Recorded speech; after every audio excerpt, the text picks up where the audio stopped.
Bien le bonjour et bienvenue dans notre deuxième partie du cours sur les compteurs intégrés. Aujourd'hui, nous allons parler du compteur BCD, principalement de la puce 74 LS190 que nous allons utiliser pour les prochains laboratoires. Débutons notre présentation. Nous allons, comme je vous ai mentionné, parler principalement des compteurs 74 LS190.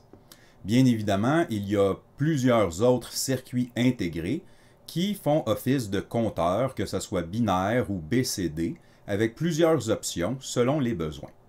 Nous utilisons aujourd'hui les 190, mais bien évidemment, vous pourriez être amené à utiliser plusieurs autres modèles de ces circuits intégrés.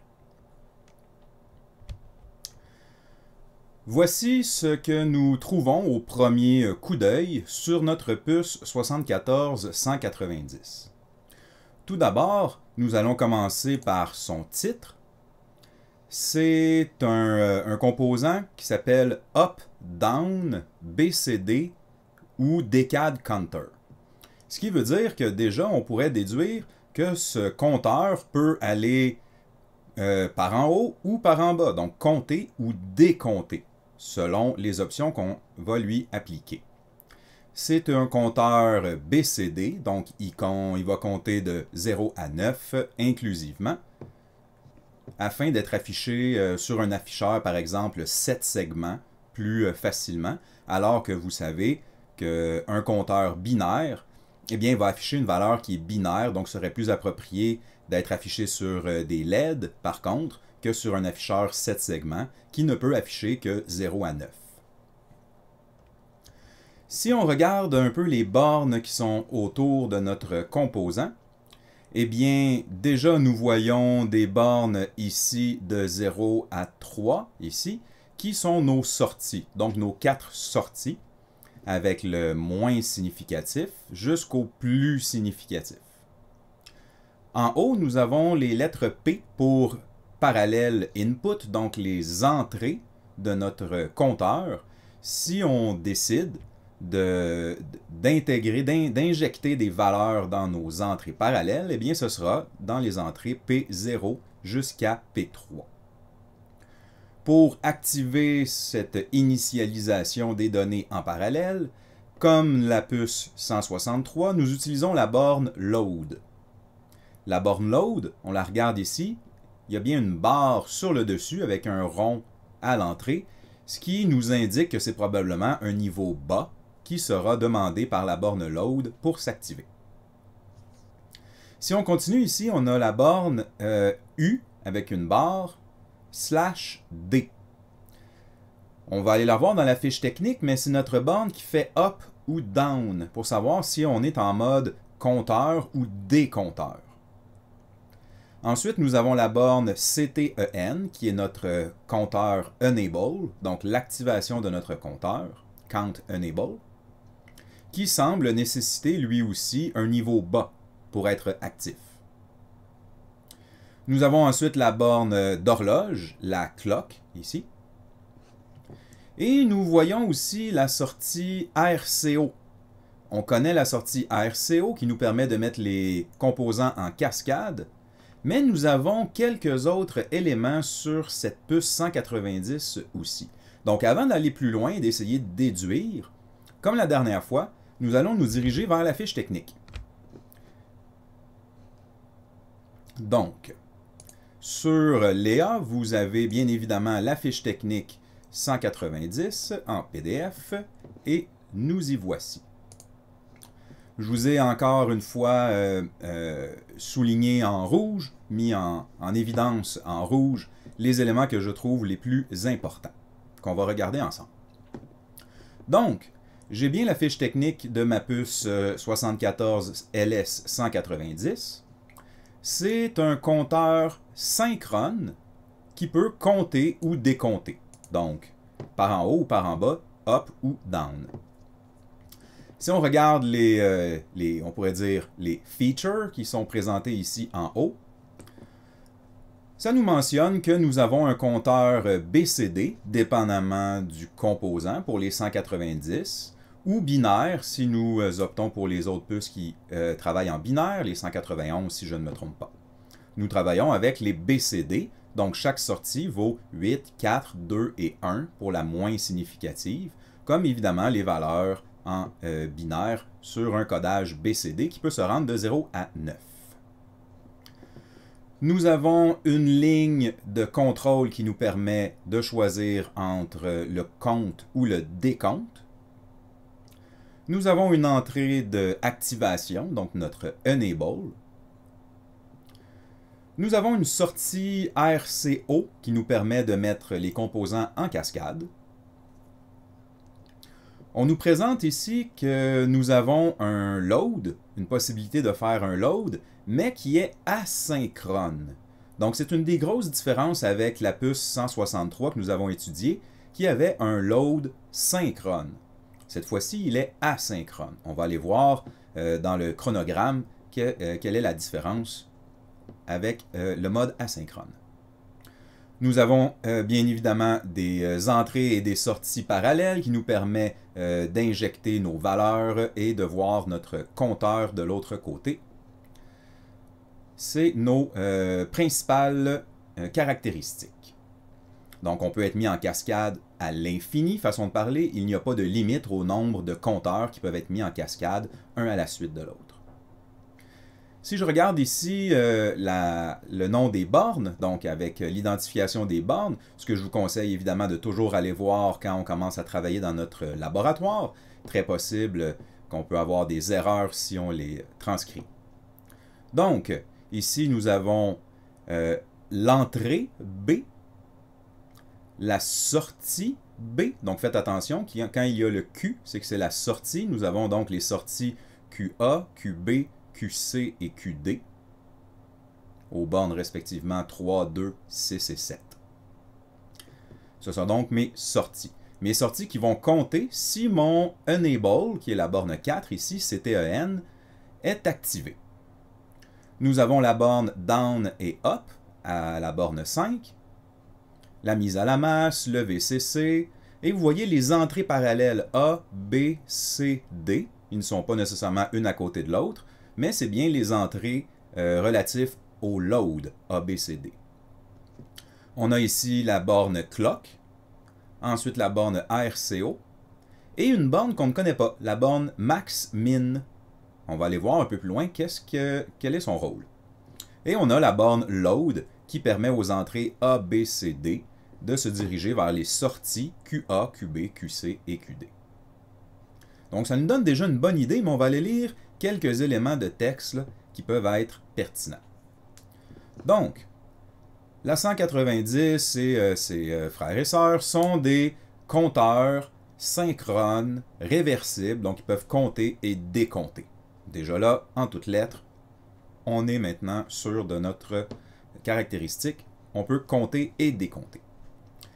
Les sorties, ici, si je lis un peu plus bas, les sorties de mes flip-flops intérieurs, de mes bascules intérieures, donc ce qui permet à mon compteur de compter, sont activées sur une transition de l'horloge low to high, donc sur un front montant de mon horloge.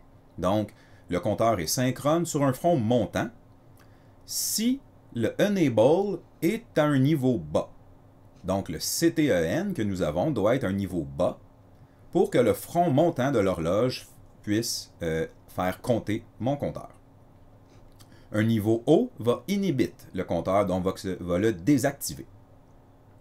Je continue un peu plus loin. La direction du compteur est déterminée par le niveau sur la borne down-up. On s'en doutait, mais si on va lire un peu plus loin, quand le niveau est bas, le compteur compte up. Et quand le niveau est haut, le compteur décompte, donc count down. Si on regarde sur notre borne DU, on pouvait bien s'en douter, parce que le D n'a pas de barre au-dessus de lui, alors que le U, on voit une barre au-dessus du U. Ce qui veut dire que pour avoir l'option U, up, je dois appliquer un 0. Alors que pour avoir l'option down, décompteur, je dois appliquer un 1. J'aurais pu le déduire, mais avec la ligne ici, j'en suis maintenant certain. Ensuite, on va parler de notre load. Mes sorties peuvent être configurées à n'importe quel niveau. Lorsque je place un niveau bas sur le contrôle load, donc sur la borne load, c'est un niveau bas qui va l'activer. En effet, il y a une barre au-dessus du load, j'aurais pu le déduire. Par contre, si je continue ici, une autre phrase importante, les sorties vont se modifier selon les entrées, indépendamment du niveau de l'horloge. Ce qui veut dire qu'on revient, nous avons un load asynchrone. Le load n'a pas besoin d'un niveau d'horloge, d'un front d'horloge montant ou descendant pour faire son option load. Du moment qu'on va donner un 0, un niveau bas à la borne load, eh bien, tout simplement, le load va se réaliser dans notre compteur. Donc, c'est la différence avec le load synchrone et asynchrone. Soyez bien sûr de faire la distinction entre les deux. En dernier lieu, on va parler de nos deux sorties qui permettent le mode cascade. Si on lit ici, nous avons disponible la sortie RCO et la sortie max-min. Cette dernière, donc la sortie max-min, va produire un niveau haut, une impulsion de niveau haut, durant environ tout le temps d'un cycle d'horloge, lorsque le compteur est à son maximum ou son minimum, donc lorsqu'il arrive à 9 ou lorsqu'il revient à 0. Alors que le Ripple Carry Output, la sortie RCO, va produire un niveau bas au lieu d'un niveau haut. Ce niveau bas va durer la moitié d'un temps par contre. Si on lit ici, son niveau bas va durer l'équivalent de la largeur du niveau bas de l'horloge aussi, ce qui veut dire un demi-temps, façon de parler. Qu'est-ce qui est surtout important dans ça? C'est que la sortie max-min va donner un niveau haut, alors que la sortie RCO va donner un niveau bas. Dans les deux cas, lorsqu'on atteint le maximum ou le minimum.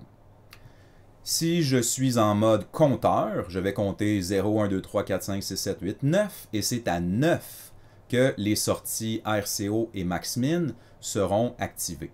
Alors que si je décompte, je fais 9, 8, 7, 6, 5, 4, 3, 2, 1, 0, et c'est au 0 que mes sorties RCO et max-min vont être activées. Ça me permet donc la mise en cascade de différents compteurs, un à la suite de l'autre. Si je vais un peu plus loin dans la fiche technique, je trouve toujours intéressant d'aller voir le chronogramme. Ça nous permet de faire une revision de ce qu'on a vu, mais de façon plus graphique. Donc si je regarde ici à la page 5, le chronogramme pour la puce 190. Eh bien, qu'est-ce qu'ils vont me présenter? Tout d'abord, j'ai ici la borne load. Ensuite, j'ai les entrées ABCD, donc mes entrées que je vais loader. J'ai mon signal de clock. J'ai ma borne down ou up. J'ai mon enable, CTEN. J'ai les différentes sorties, QABCD, donc les sorties de mon compteur. Et les deux bornes de cascade, max-min et RCO. Commençons par en haut. Commençons par la borne load. Regardez ici. Si je prends ma borne load, elle est à un niveau haut, et du moment qu'elle descend à un niveau bas, donc on sait qu'elle est activée sur un niveau bas, du moment qu'elle descend sur un niveau bas, eh bien vous voyez les 4 entrées que je vais lire en partant d'en bas, 0, 1, 1, 1, donc 7. Je n'attends pas de coup d'horloge ici, vous voyez, je n'ai pas besoin de coup d'horloge, et immédiatement mes 4 sorties vont devenir équivalentes à mes entrées, ce qui veut dire que je vais voir ici, encore une fois, la valeur 7, 0, 1, 1, 1. Donc, c'est un load qui est asynchrone. Je n'ai pas besoin d'attendre de coup d'horloge. Vous voyez ici, je n'avais même pas de coup d'horloge, je n'avais même pas de front montant d'horloge ici. Et pourtant, mes sorties sont devenues avec la valeur 7 comme mes entrées parallèles. Donc, le load, rien d'autre à dire. Du moment qu'il est à 0, il n'attend pas de coup d'horloge et il va remettre, il va prendre les entrées et les mettre à ses sorties. Si je continue maintenant, je regarde mon compteur ici, ma borne count down ou up. Je suis en ce moment à un niveau bas. Un niveau bas, ce qui veut dire que c'est U, je devrais être en mode compteur. Je devrais augmenter. Mon enable ici est à un niveau bas aussi. Donc je devrais être actif. Eh bien, en effet, j'étais à la valeur 7. Quand j'arrive à mon prochain front montant, qui se trouve ici, au prochain front montant d'horloge, je change bel et bien de valeur. Je deviens avec la valeur 8, ici. Au prochain front montant, eh bien, je vais changer à la valeur 9, ici. Et au prochain front montant, ici, je vais monter à la valeur 0, prochain front montant 1, et ainsi de suite. Donc, je suis en mode compteur. Si je reviens un peu sur mes pas, lorsque je suis à la valeur 8, bien, je ne suis pas ni à mon max ni à mon minimum. Donc, la sortie max-min est à 0 et la sortie RCO est à 1. Par contre, quand j'arrive à ma valeur 9, donc qui se trouve à partir du front montant ici, donc ici c'est ma valeur 9, eh bien vous remarquez que ma sortie max-min pour toute la durée du cycle devient à un niveau 1. Et ma sortie RCO pour la deuxième moitié du cycle devient à 0. Si j'y pense, eh bien, comme mon enable a besoin d'un niveau 0, eh bien, probablement que je vais utiliser ma sortie RCO pour activer le enable d'un autre puce qui est mise en cascade. Alors que le max-min servirait probablement à autre chose, peut-être à une autre puce qui, elle, aurait besoin d'un niveau haut au lieu d'un niveau bas pour s'activer. Dans tous les cas, j'ai maintenant compris le rôle, et je peux le voir, entre mon max-min et mon RCO lorsque j'atteins le compteur 9, mon maximum quand je suis en mode compteur. Je continue maintenant. Je continue un peu plus loin et tout d'un coup, à un certain temps, mon enable, ici, monte à 1. Eh bien, pendant tout ce temps-là, mon compteur est complètement inhibit. Il est désactivé. Même si je reçois des impulsions d'horloge, je ne vais pas changer de compte. J'étais au chiffre 2, je reste au chiffre 2 indéfiniment tant que mon enable n'est pas activé. Puis je remets mon enable à 0, ce qui veut dire qu'il redevient actif. Par contre, j'ai ici changé l'état de mon down et up. Je suis maintenant avec un niveau haut à mon down up, ce qui veut dire que je suis en D, je suis en décompteur. Je vais descendre maintenant mes valeurs à chaque coup d'horloge. J'étais au 2, ici. Au prochain coup d'horloge, comme vous pouvez voir, eh bien, je descends maintenant. Je vais aller à la valeur 1. Au prochain coup d'horloge, je descends encore d'une valeur et je vais aller à la valeur 0. Et quand j'arrive à la valeur 0, comme je suis en décompteur, mon max-min et mon RCO, comme vous pouvez voir, vont s'activer. Puis je vais continuer à décompter. 9, 8, 7, 6, 5, 4, 3, 2, 1 et ainsi de suite. Donc voici pour notre chronogramme qui résume l'ensemble du fonctionnement de cette puce. Soyez sûr de comprendre entièrement et d'être capable de vous réexpliquer sans problème ce chronogramme. C'est vraiment le cœur de la compréhension de notre circuit intégré 190. Retournons à notre présentation maintenant.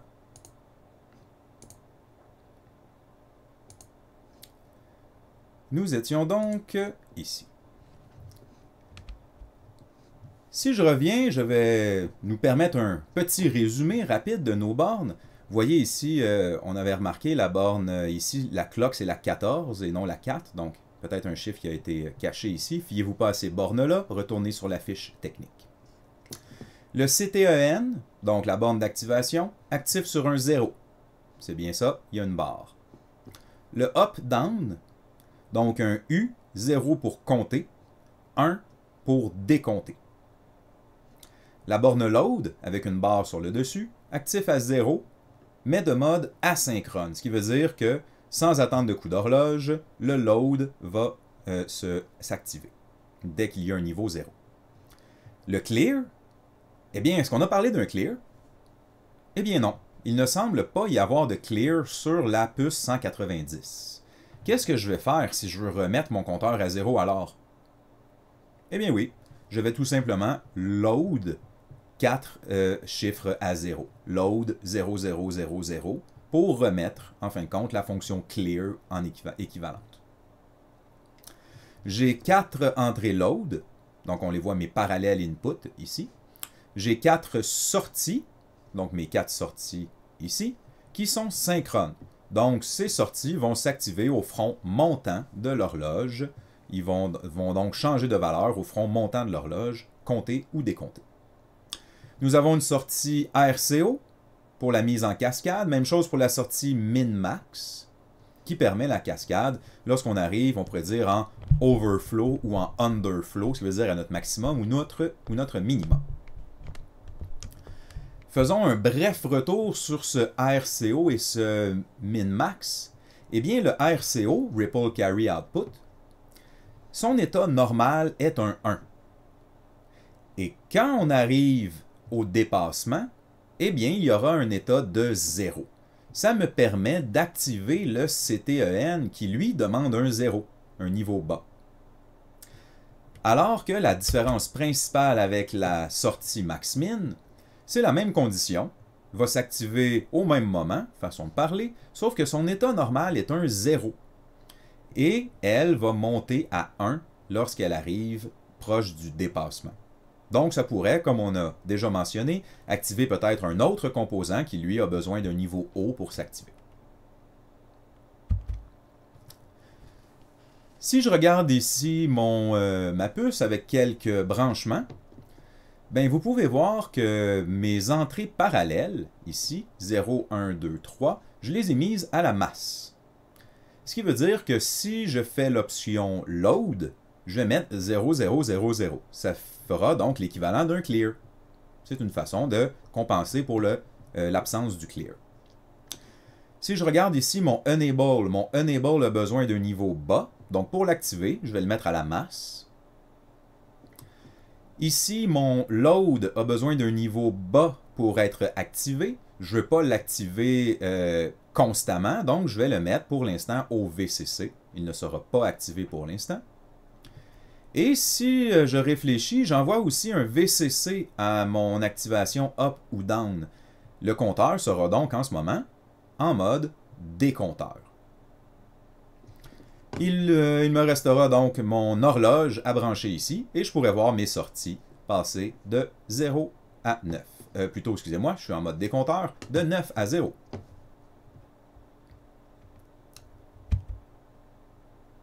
Étant donné que nous avons notre borne de contrôle. Si on regarde un petit peu justement notre mise en cascade, eh bien ce sera relativement simple. Notre RCO ira tout simplement activer le CTEN du prochain circuit intégré de compteur. Quand ma sortie atteint son maximum, que ce soit 9 s'il est en mode compteur ou 0 en mode décompteur, je vais donc activer le deuxième compteur avec son enable. Nous allons maintenant regarder une petite application intéressante que vous allez voir dans vos exercices de théorie. Donc, regardons un petit peu cette application. C'est ce que j'appelle, évidemment à la blague, un agent de stationnement ou un agent de sécurité automatisé. Donc, pour remplacer ce bon vieil agent de sécurité à la guérite lorsqu'on arrive dans un stationnement. Eh bien, tout simplement, évidemment, il n'y a pas tout dans ce montage-là, c'est très schématisé, donc c'est très abrégé comme schéma, mais le principe est le suivant. Lorsqu'un auto traverse la guérite de notre stationnement, eh bien, une impulsion sera générée, une impulsion de ce type-là, avec un front montant, d'une certaine durée. Si mon automobile entre dans le stationnement, eh bien, l'impulsion sera envoyée ici, donc à la borne S de ma première bascule. Alors que Si l'automobile quitte le stationnement, l'impulsion sera envoyée à la borne R de ma bascule SR. Si vous vous remémorez le fonctionnement de ces bascules, eh bien, vous allez pouvoir déduire un petit peu le fonctionnement de ce circuit. Vous voyez ici, on a deux compteurs, les compteurs probablement peut-être des 190 avec l'option Up-Down qu'on vient de voir et le Enable, le RCO. Le premier est un modulo 10, ce qui veut dire qu'il va compter de 0 jusqu'à 9, alors que l'autre est un modulo 9, donc il va compter de 0 jusqu'à 8 seulement. Mais vous voyez que toutes les bornes qui créent le modulo ne sont même pas de détection, ne sont même pas affichées. Il est simplement affiché que c'est un modulo 10 et un modulo 9. Si un automobile entre, nous avons dit qu'il y a une impulsion à la borne S. L'impulsion va au début envoyer un front montant. Au front montant de mon impulsion, je vais activer la borne S, ce qui veut dire que lorsque j'active S, le 7, Q devient à 1, Q bar tombe à 0. Donc, au front montant, Q bar tombe à 0. Lorsque Q bar est à 0, qu'est-ce que je viens activer? Je viens contrôler le mode up ou down. Lorsque c'est un 0, c'est un up. Donc, j'active le mode, on pourrait dire, compteur, count up. La porte ici que je vois, vous voyez une non-ou, ce qui veut dire que peu importe à quelle de ces deux bornes qu'elle recevra une impulsion, elle va donner un niveau 0 à sa sortie. Donc, quand je reçois l'impulsion, Q bar devient à 0, mais la sortie ici aussi descend à 0 pour l'instant, qui se dirige à mes horloges. Lorsque l'impulsion se termine, l'impulsion qui est injectée à la borne S, ici, au front descendant de cette impulsion, eh bien, ma sortie Q bar demeure à 0, elle est verrouillée à 0 tant qu'il n'y a pas une autre commande, donc je suis encore en mode compteur. Alors que ma porte non-ou, elle, perd l'impulsion à son entrée, ce qui veut dire qu'elle va remonter à 1. Elle va, en remontant à 1, créer le signal, le front montant des horloges. Elle va donc envoyer un front montant à mes deux horloges. Mes deux horloges vont compter un coup. Comme ils sont en mode up, le compte des automobiles va augmenter de 1. Vous pouvez facilement déduire qu'est-ce qui va se passer si un automobile quitte le stationnement. L'impulsion sera à la borne R. Une impulsion à la borne R va mettre la sortie Q bar à 1, ce qui veut dire que je vais maintenant être en mode décompteur. Et lorsque la porte non-ou me donnera un signal d'horloge à la fin de l'impulsion, eh bien, je vais décompter de 1. Je vais donc diminuer le nombre d'automobiles dans mon stationnement sur mon indicateur. J'ai l'équivalent donc d'un compteur du nombre d'automobiles qui entrent ou qui sortent de mon stationnement. C'est très, évidemment, figuré, mais le fonctionnement est quand même assez représentatif. Lors de vos exercices, vous allez voir ce genre de défi. Donc, je vous le présente déjà, mais vous allez le voir dans les exercices, un numéro qui ressemble beaucoup à celui-ci.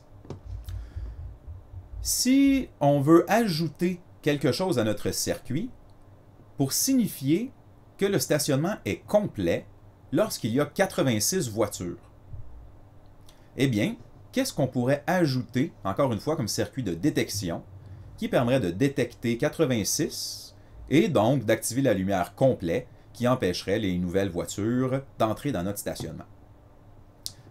Je vous laisse y réfléchir et pendant ce temps, je vais vous faire un petit retour sur nos exercices. Donc, je vous ai présenté déjà quelques exercices la semaine passée. Je vais faire un petit retour sur ça et en fin de compte, vous mentionner les autres exercices que vous pouvez continuer cette semaine. Donc, si je vous présente ici nos exercices, et voilà. Nous avions parlé la semaine passée de débuter tout l'exercice numéro 1 sur les compteurs 163. Donc, je vais déjà corriger cela rapidement avec vous.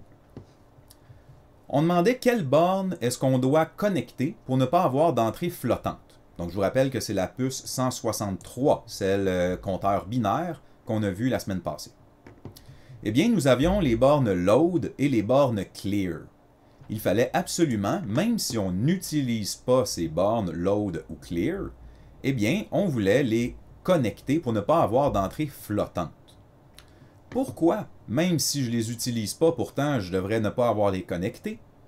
Eh bien, c'est tout simplement parce qu'une entrée flottante, selon la circonstance, peut être interprétée comme un niveau bas ou comme un niveau haut.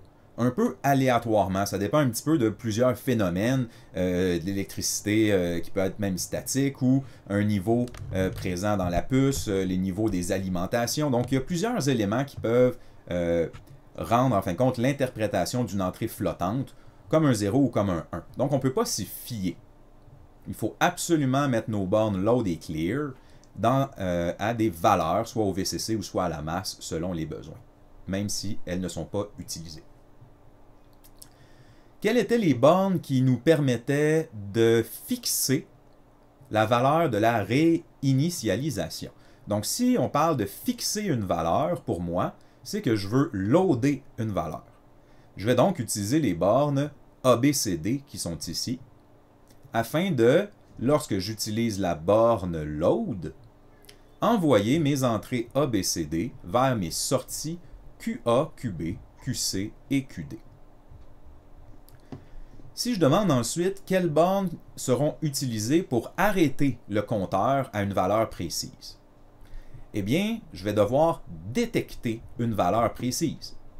Détecter une valeur, je vais le faire avec mes sorties, donc les sorties QA, QB, QC, QD, et une certaine porte logique afin de détecter une valeur précise. Par la suite, si je veux, selon le sens premier de la question, arrêter le compte, eh bien, je peux tout simplement couper une des bornes ENP ou ENT. Donc, je pourrais désactiver un des Enable et ça arrêterait le compteur. Si je veux faire une réinitialisation, j'utiliserai la borne Load. Si je veux faire une remise à 0, j'utiliserai la borne Clear. Mais dans tous les cas, ce sera une valeur de mes sorties QABCD qui sera détectée et qui va créer ma commande. Si je regarde ici en bas, nous avons un compteur et on demandait de créer un compteur de 6 à 13. Donc, déjà, si j'ai un compteur de 6 à 13, lorsque je vais rendu à la valeur 13 inclusivement, ce qui veut dire que lorsque je vais avoir terminé le compte 13, avant le compte 14, je veux loader une valeur 6. Nous avons le compteur 163 qui est avec un load synchrone. Il va donc attendre le prochain coup d'horloge avant d'effectuer le load. Qu'est-ce que ça va donc dire? Qu'est-ce que je vais devoir détecter? Tout d'abord, je vais commencer par appliquer un VCC sur ma borne Clear. De cette façon, je vais être sûr de ne pas faire de remise à 0. Je vais mettre un VCC sur mes deux Enable. Ils vont donc être constamment activés. Je vais bien évidemment injecter un signal à mon horloge afin de créer le front montant de synchronisation. Je vais prendre mes entrées ABCD, ici, qui sont en bas, mes entrées load, et je vais écrire la valeur 6, donc 0, 1, 1, 0. Je vais donc écrire la valeur 6 ici en bas. Et qu'est-ce que je vais faire?